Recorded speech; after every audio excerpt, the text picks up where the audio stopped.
Tonight on Need to Know, some people call it the daily grind, but just ahead you'll meet others who describe it as a daily dream. The power of employment for individuals with disabilities and why this month federal and local agencies are calling on more companies to diversify their workforce. Also on the show, ride-sharing companies now operating in upstate New York are intended to make getting from point A to point B easier. But do their services work for everyone? That story coming up. And with Halloween right around the corner, we look into what it takes to make the holidays festivities accessible and inclusive for all kids in our community. Stay with us. A special Move to Include edition of Need to Know starts right now.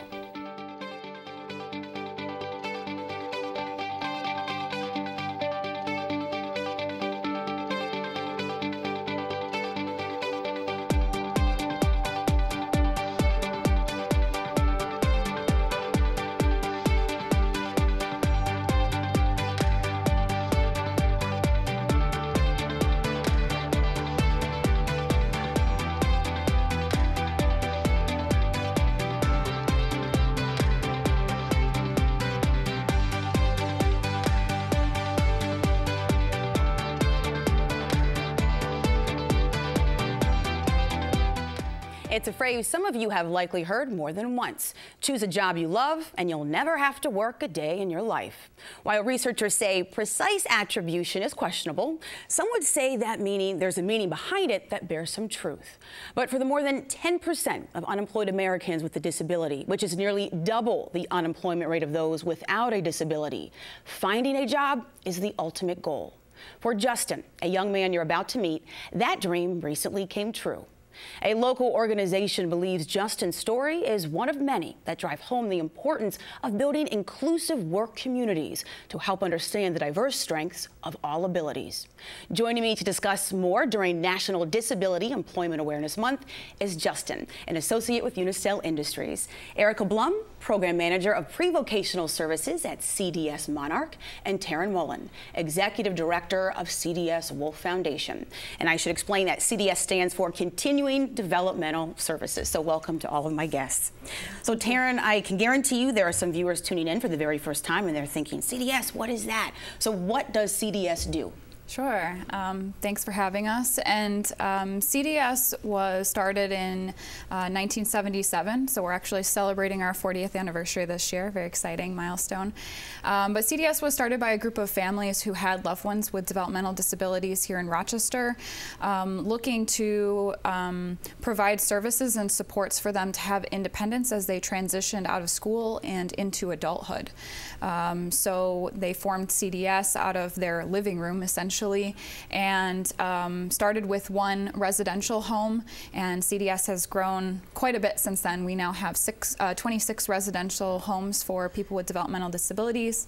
We provide vocational services and employment training opportunities. We provide rehabilitation services, recreation, service coordination, all sorts of different things.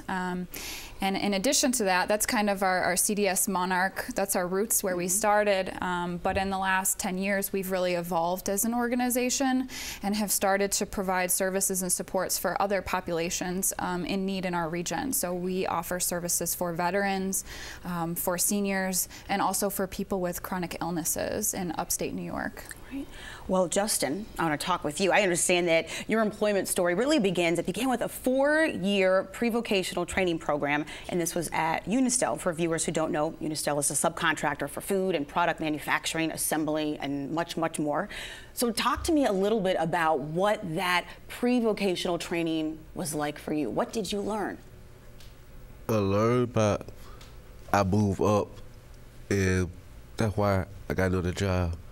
Because if I move up, I get another job. So just the process of how to move up and acquire a job that you really do want. Yes. So were there certain skills that you learned that you can remember that you think were helpful for you to do that? Yes. Because if I move up, I like work at Burger King, I like work at Hot Roll, or what else store? Or what's the job called? Hot roll. I love that. Nice. So just, and then you learn just the process of what you learned also helps you to enjoy what you're doing. Yes. All right. Well, talk to me a little bit, Erica, because I know the two of you go way back. We do. And it starts with, you know, working with Justin and pre-vocational training. You know, what type of skills can be developed through something like this that can be beneficial not only to individuals like Justin, but also to companies? Sure. Yeah, we focus a lot on interpersonal skills, communication skills.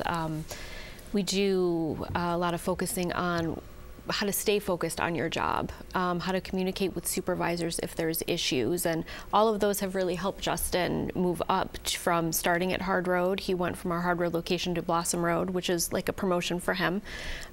He really took those skills he learned at Hard Road, put them to use at Blossom, shined them, perfected them, and now he's working out in the community and he's flourishing where he is. So. At what point is it decided, you know, when Justin said he was learning some of these skills and how to move up, how is it decided, okay, that it's time to make that transition? Are there certain indicators that you're looking for? Yes and no. It's really based on the person. We do a lot of person-centered planning. So what works for Justin may not work for somebody else. You know, Justin moved up pretty quickly in 7-8 years. It may take somebody 10 or 11 years to get to that point. So it's really based on the person's skills and how much the person wants to move on, and if they want to move on. Some of them don't want to move on, and that's okay. You know, we work with them, and if they want to try a different program within our agency, then we're certainly willing to do that too. Well, in preparing for this conversation, Taryn, I came across an article, and this was from the American Bar Association, and it included a graph breaking down 10 reasons why law firms and nonprofits and other organizations should hire attorneys with disabilities. And I would have to imagine some of those reasons, some of them would cross over into other jobs and other industries. So what are the diverse backgrounds, the diverse talents that individuals with disabilities can bring to a place of employment that some people may not consider? Sure. So I think one of the biggest assets that these individuals bring to the employers, you know, we have a number of individuals who are working out in the community through supported employment. And one of the biggest things that we hear from those employers is that these individuals are so reliable as employees. You know, they show up to work on time, they're very dedicated to their jobs, they're committed to learning the tasks that they're responsible for exceptionally well, and making sure that they're done right and they're done well and on time and meeting the expectations that their employers have for them. They're always there. You know, they're the type of employees who never call in sick. They don't take a lot of vacation time. You know, they're really reliable, and that's, you know, definitely an asset to employers when they're looking for job candidates. And I think the passion really comes through. You know, just like anybody else, you know, they want to work, they want to earn a paycheck. That's something that they take great pride in, being able to earn a paycheck and do something that's meaningful and making contribution back to society in that way. Well, I should let viewers know that Justin was recently honored by Unistel Industries as a William B. Jocelyn Outstanding Performer through New York State Industries for the Disabled. So congratulations on that. And I know that you worked on the Spice line. So when you were promoted, you worked on the Spice line at Unistel. What was the job experience like for you? Because if I move up, I earn stuff. And everybody at Hard Road, they don't move up. But me, I'll focus on my work because I don't want nobody to bother me. And I saw a video with you, and you were talking about just kind of the partnership, you know, how you kind of valued working with other people. Is that something of importance to you? Everybody got to get along with me, or I got to get along with them. And you also are now working out in the community, so congratulations. So I know that was an ultimate goal for you. So in the community, you're working at Burger King, is that right? Yeah. So when did you start? I started last August. And how's it going for you? Good. You're enjoying it? Yes. I want to know, and I'll ask this to you, Erica, and also to you, Taryn, what does it take to get more companies to employ individuals? You talked about the value. What will it take? Because I know that this special month is being honored, around the country, but how do we take what we learned this month through awareness efforts and apply them really on a regular basis so more companies learn how to work with individuals with different types of disabilities, to promote them, and to really diversify their workforce? I think there's a lot of uncertainty that's out there. Some employers may not know, well, what are we going to get into if we hire somebody with a disability? I always like to tell people, take a chance because you won't be disappointed. Like Taryn said, they're great workers, they're reliable, they want to come and they want to do a good job. But I think ultimately a lot of it stems back to just not knowing, or I don't want to say not being educated enough, but not knowing what could benefit from them. Yeah, I guess just to echo Erica's comments, CDS offers kind of a couple of different employment opportunities for people. So we have pre-vocational program and then supported employment. And through supported employment, people are able to work in the community with a job coach. And the job coach is there to act as an intermediary between the employer and the employee. Well, you're out of time, but again, congratulations to you, Justin, on the new job and also on your recent award. To learn more about pre-vocational training with Unicel Industries and the work of CDS Life Transitions, go to cdslifetransitions.org. Well, building a more inclusive workforce is also a focus of the Arc of Monroe. Its Job Path program helps individuals with developmental and intellectual disabilities find employment. WXXI's Inclusion Desk stopped by Hart's local grocers to meet Rainey Walker. The young man had been out of work for about 4 years until he partnered with the Arc's Job Path program, and he landed a position as a cashier. Take a look. So how are you today? With Rainey having disability, I think that it presents a different set of problems or a different set of challenges for them. I've never had a cashier that has had issues as far as mastering a greeting, whereas it was something for him. 458? He dealt with it in the best way that he knew how, and he was proactive, and he definitely took the time to practice it and get it right. In between the customers, when I would talk with him, he would be finding different ways or propose different ideas of how to greet someone. Your change? Or how to get through a certain thing, or practice on something, so that the next time when a customer came up, he was able to challenge it and do it the right way around. You have a nice day. Rainey's, personality is very bubbly, very outgoing. Something like cashiering is good for him. I know he did a lot of data entry before, so we decided that cashier might be something different because he gets, the experience of working with coworkers as well as meeting new people. You enjoy? Please come again. Usually the customers that come in here, because I'm here so frequently, they're very patient and they're very understanding. When he first started, they had a cashier in training sign for him.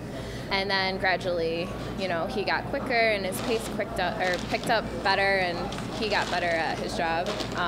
So then, the customers, they're very patient with him. My position here is a cashier, being a cashier.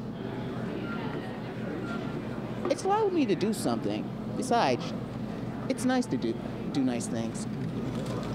There's nothing I don't like. Everything, I'm just fine. The most challenging, waiting for customers to come by, even if it's a busy day. I think this store is still new. Welcome, here's your receipt. And a lot of people are still coming by. I just hope a lot of people will come over and see this news right now. I just hope people. Cold day. I just want people to have a very, very good time and spread the word. Have a great day. You too. Thanks. The Arc of Monroe says since this story was first recorded, another Job Path participant has been hired by Hart's. Well, tonight, the Center for Disability Rights is hosting a candidate forum on disability issues. I moderated the event last year where one question continued to come up for area politicians. Will you vote to approve ride sharing, even if companies are not required to ensure people of all abilities can access rides? Fast forward 12 months, and now Uber and Lyft are both operating in Rochester. But are they operating for everyone? I recently met with CDR board member Kenyatta DaCosta to get his take. Kenyatta, when the phrase accessible transportation is used, what exactly does that phrase mean? What is it supposed to mean? What it means to me is that it's transportation that I can utilize. So that it's a transportation that is accessible for me, and meaning I'm in a wheelchair, and one that I can utilize and utilize safely and conveniently. So that being said, Kenyatta, how is it for you in terms of transportation needs in Rochester on any given day to get from point A to point B and back, or anywhere in between that you want to go? I mean, is this something that is rather seamless, or is it anything but seamless for you? I'm grateful that I live near downtown. I don't have my own van, and I often use the RTS bus. When the weather's bad and I can't wait outside, or when the time isn't great, I use RTS Access, which is works out well for me. My schedule isn't too crammed, so I can get from place to place, even if I can't get the exact time that I want, because I have to schedule ahead of time, usually 1 day to 7 days ahead for RTS Access. If I wanted to get same day service, sometimes, and again, not utilizing the regular RTS bus, RTS Access does allow me to do that if they allow me to try.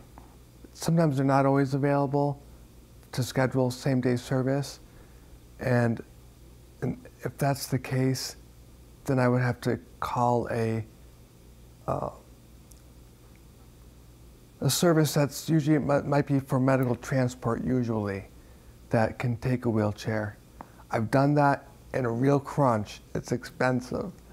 So one time I did that, I'd scheduled somewhere and I, for some reason, didn't schedule a ride, and I realized, oh shoot, I really have to get there. And I didn't want to back out, and it cost me $75 each way. That was in town, so it cost me $150, and I wasn't gonna, so that can get expensive. You can imagine. I don't do that very often. Yeah. Well, let me ask you this. So you mentioned with RTS Access, you have to book either a day to 7 days in advance. Is that correct? Yeah. And then the cost factor that you just mentioned in terms of when you're in a real crunch and you need something to utilize right away. Yeah. So all that being said, when you heard about ride sharing coming to upstate New York, were you thinking maybe this could be a solution when those quick things come up and I need to go somewhere? Or were you thinking, I don't know, I'm a little skeptical about this? When I heard about ride sharing, to be honest, I thought, that sounds like a convenient service for most people, but I really didn't have any thought that it would possibly work out for me. Why? Just because I'm in a wheelchair, and I know that a lot of cabs, I don't know how cabs work, and to be honest, I haven't called cabs, but I know it's not easy to get a cab with a wheelchair.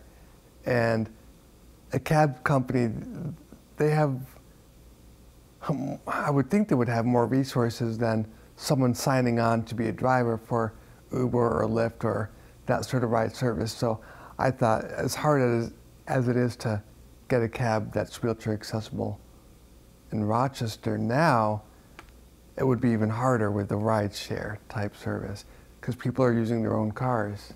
Yeah. So that's what I thought of it. We'll have more from Kenyatta DaCosta, in addition to local politicians and both ride-sharing companies, Uber and Lyft, on next month's Move to Include program. That's as we further explore just how accessible their rides can be. Well, trick-or-treat night is right around the corner, and what you may not know is that dressing up in scary costumes and venturing from porch to get that handful of sugar isn't always easy or possible for everyone. For children with physical, intellectual, and developmental disabilities, the centuries-old Halloween traditions are not always accessible and inclusive. However, they can be. Joining me to explain more and to discuss Halloween events everyone can enjoy in Rochester is Justin Young, Pool Trust Advocate for the Center for Disability Rights, and Beth Ciardi, Special Events and Development Associate for Autism Up. And it is great to have both of you here. Thank you. So Justin, when I first talked with you about this segment, you said to me that trick-or-treat night for you as a child was very different from the experiences of your peers while growing up. And you said when you are blind, there are certain considerations that have to be made. So talk to me a little bit about that. What was trick-or-treat like night for you, and how did you and your family make it work? Well, when I was a kid, I live in a very suburban section of the edge of Henrietta / Pittsford area. It's about a mile away from Pittsford Henrietta Town Line Road, and there's a lot of, it can be dark, there's not a lot of street lights. So what we did was, while my mom worked the house, so to speak, for majority of the time, my dad took us trick-or-treating. So we went from house to house, and he guided us up to the door, or if there was a deck, what have you, to get to the door, or if they just left the bowl on the porch. Some people did that too. You went up and you grabbed a handful of candy. Well, you're supposed to get one, but a lot of people did a handful. Right. So there was that, and it was interesting because looking back, now that we have the event that we do at the Center for Disability Rights, we didn't have that when we were kids, and if we did, I think it'd be a little different than the experience that we had. But we have a very friendly neighborhood, which has changed over the years, and our neighbors have left that were there when we were kids, and we don't get many trick-or-treaters anymore because, like I said, it is a very suburban area, kind of woodsy kind of feel. And there's not many kids in that area anymore, so the numbers have dropped over the years. But we have a very inclusive family, and we do what we do to make sure that we as kids could venture the neighborhood like everyone else. Yeah. And Beth, you two have a very inclusive family, and I understand you've got kids, but you've got a 10-year-old, Christopher, and talk to me a little bit about him. Christopher has autism, and I know that I'm sure that there are special considerations that you two make so that it's a stress-free experience. Yes, and Halloween can be challenging for kids with developmental disabilities. For Chris, Halloween was, in the beginning, he would struggle with, putting a costume on. Sometimes, the way the costume feels, maybe a little itchy. We know how all those costumes are that, you buy out of the package. He had trouble with that. He didn't want to wear anything on his face. So what we've tried to do over the years is we've just incorporated his costumes into, something that, he typically would wear. And maybe it's, those kind of homemade costumes, but, something that's similar to regular clothing for him. He would struggle with, making sense of, seeing other people on the street with scary masks. That could be overwhelming for some kids, who have difficulty understanding, that abstract concept of, scary monsters. When we always tell our kids that, scary monsters aren't real, there's nobody really under the bed.